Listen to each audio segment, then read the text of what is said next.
പരീക്ഷ അടുത്തു വരുവല്ലേ? Team management എന്ന ടോപ്പിക്കിൽ ടെൻഷനുണ്ടോ? Hey, don't worry at all. ഈ എക്സ്പ്ലെയിനറിൽ ഈ ടോപ്പിക്കിൽ ഫുൾ മാർക്സ് സ്കോർ ചെയ്യാൻ വേണ്ടതെല്ലാം നമ്മൾ എക്ദം ക്ലിയറായി പഠിക്കും. Think of this as your personal focus study guide. Let's get started.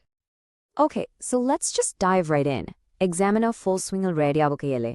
എന്നാൽ ഈ ടോപ്പിക് നമുക്ക് ഒരുമിച്ച് മാസ്റ്റർ ചെയ്താലോ? I promise you, by the end of this session, team managementലെ ഓരോ കോൺസെപ്റ്റും നിങ്ങൾക്ക് crystal clear ആയിരിക്കും. You'll walk into that exam hall with full confidence. So, here's our roadmap for today. First, we'll cover the basics of team management. Then, we'll get into the different types of teams and how to actually build them. After that, we'll zoom in on a really important skill, self-management. And finally, we'll look at some advanced tools to boost team performance. It's a clear path to cover everything you need.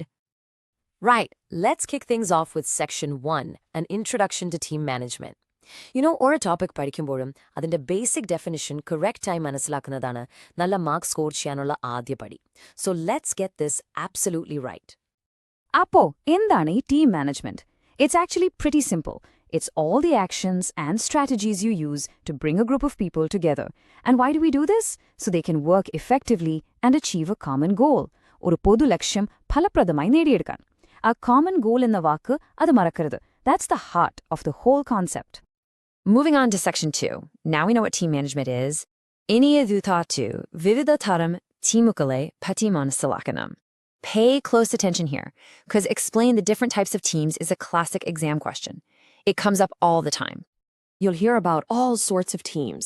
Project teams, functional teams, virtual teams. ഈ list കണ്ടുപിടിക്കണ്ട, okay? Don't get overwhelmed. ഇവയിൽ നിങ്ങളുടെ പരീക്ഷയ്ക്ക് ഉറപ്പായും അറിഞ്ഞിരിക്കേണ്ട ഏറ്റവും important ആയിട്ടുള്ള ചില ടീമുകളിൽ നമുക്ക് ഫോക്കസ് ചെയ്യാം. Okay, let's look at two really important team types, the functional team and the cross-functional team. A functional team is simple. Think of the marketing department. It's just people from the same department. But a cross-functional team is where it gets interesting. Here you have people from different departments working together. Just think about your college arts festival. Can the events club pull off a whole festival alone? No way! You need people from finance, marketing, events. Everyone has to come together. That is a perfect, real-world example of a cross-functional team in action. Now for two very modern team types. First, virtual teams. I'm sure you all know this one very well. Teams that work online using digital tools. Second, self-managed teams. In these teams, there's no direct manager. The team members themselves share responsibilities like planning and execution. Both of these concepts are super relevant in today's workplace. All right, on to our third section. So now we're moving from theory into practice. ഈ സെക്ഷനിൽ എങ്ങനെ മികച്ച ടീമുകളെ സൃഷ്ടിക്കാം, how to actually build great teams from the ground up, and the practical steps ആണ് നമ്മൾ നോക്കാൻ പോകുന്നത്. Now this is a classic process-based question that could definitely show up on your exam. Let's walk through the 7 steps. 1. Defining the purpose. And Thinan We team. You need to know the why. 2. Assembling the team. Find the right people. 3. Determining the goals. Decide exactly what needs to be done. 4. Conflict redressal. You need a system to handle disagreements. 5. Setting expectations. Make it clear what you expect from everyone. 6. Monitoring and reviewing. Regularly check on progress. And finally, 7. Celebrating and rewarding. Appreciate good work. Remember these 7 steps, and try to remember them in this exact order.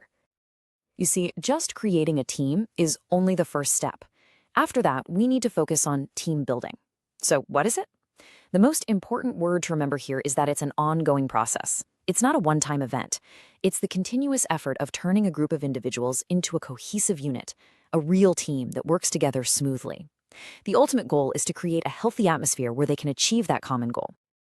So what are the benefits of team building? Well, think of it like a powerful chain reaction. First, it enhances communication. When communication improves, it builds trust among team members. And what happens when a team communicates well and trusts each other? You guessed it, their productivity naturally goes up. See? It's a direct path from better communication to better results. Now let's zoom in a bit. We're going from the team to the individual. Section 4 is all about mastering self-management skills. And trust me, this isn't just for your exam. These skills will be a huge asset for your entire career. So what exactly are self-management skills? Think of them as the soft skills that make you more employable. Why? Because these are the skills that allow you to effectively control your own emotions, thoughts, and actions. A great team member is always a great self-manager too. let's look at a few key self-management skills. Time management. It's all about how you use your 24 hours effectively. A simple tip? Do the most important task first. Then there's self-motivation, that inner drive to achieve challenging goals. Stress management is crucial because you need a clear head to think logically. And finally, accountability. Taking responsibility for your actions is essential for building trust. The benefits of developing these self-management skills are huge. Your confidence gets a boost, your accountability improves, you get better at setting goals, and of course, you'll see a massive jump in your productivity. So ultimately, investing in these skills is a direct investment in your own personal and professional growth. And now we're at our final section, tools for improvement. You can think of these as advanced topics. Understanding these will make your answers stand out from the rest, show that you have deeper knowledge, and help you get those extra marks. The first tool is management games. This is a method that mixes learning with fun. Through a game or a simulated activity, participants learn to make decisions and solve problems. It makes the whole learning process much more interactive and, honestly, more memorable. The second tool is a very important concept, the quality circle. This is a volunteer group of about 6 to 12 people who work in the same area. They meet regularly to identify, analyze, and find solutions for work-related problems themselves. The person who made the quality circle concept popular was Kaoru Ishikawa, and this is his famous definition. Now, here's a pro tip for you. In your exam, if you quote an expert like Ishikawa by name, your answer immediately gets more weight and authority. It looks really impressive. So, what are the objectives of a quality circle? Well, the main goal is always quality improvement, but a positive chain reaction starts from there. When quality improves, costs go down. That's cost reduction. When customers get a better quality product, customer satisfaction goes up. See how they're all connected? So how do you actually implement a quality circle? There's a clear 7-step process for it. Step 1, identify the problem. Step 2, analyze the problem in detail. Step 3, generate solutions, kind of like a brainstorming session. Step 4, select the best solution. Step 5, prepare a detailed action plan. Step 6, present the plan to management for their approval. And finally, Step 7, implement the solution. The order of these steps is very important. Okay, let's do a super quick recap. These are the things you absolutely must remember for your exam. Know how to define team management and its purpose. Understand the difference between functional and cross-functional teams. Memorize those 7 steps for creating a team. Be ready to explain the importance of self-management skills. And finally, remember the 7-step process for implementing a quality circle. We've covered a lot today, but before you go, one question for you. We talked about skills like time management, communication, accountability.